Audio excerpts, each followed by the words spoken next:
Hello friend, সবাই কেমন আছো বলো? সবাইকে জানাই শুভ দুপুর। আর এখানে আমার বোনের কাণ্ড দেখো, চলো দেখাই। তো এই দেখো, আমি হচ্ছে একটা কেক বানিয়েছি।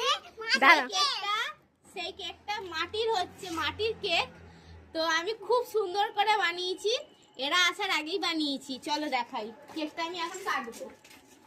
এই কোনটা ছুরি? দাঁড়াও, আগে দেখো। এই দেখো, এটা হলো আমার কেক, আর এটা হলো আমার ছুরি। কই ছুরি? এই তো ছুরি। এটা চলো কাটবো। ডালা ডালা ডালা ডালা ডালা রে।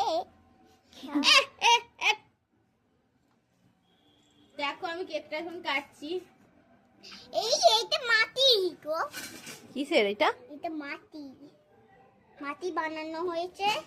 তোমরা কমেন্টে তাহলে এইটা কে লাইক করবে না, কে লাইক করবে না। দেখো এইটা হলো কেক, খুব স্পঞ্জ। দেখো তোমরাও বানাতে পারবে, এইটা খুব বানানো সহজ। আমি তোমাদের ভিডিওটাতে আমি বলেই দেবো যে কেকটা কেমন করে বানাতে হয়। তো আমি সেইটা বানাবো। তো তো এখন তো ভিডিওটা ছাড়ছে না, আমি এখনই ছাড়বো ভিডিওটা। আমি কেকটা বানানো তোমাদের দেখিয়ে দেবো। তোর কেক বানানো দরকার। তো বোনের কেকটা দেখে নিয়েছো কি রকম বানিয়েছে, কেমন হয়েছে অবশ্যই কমেন্টে জানিও।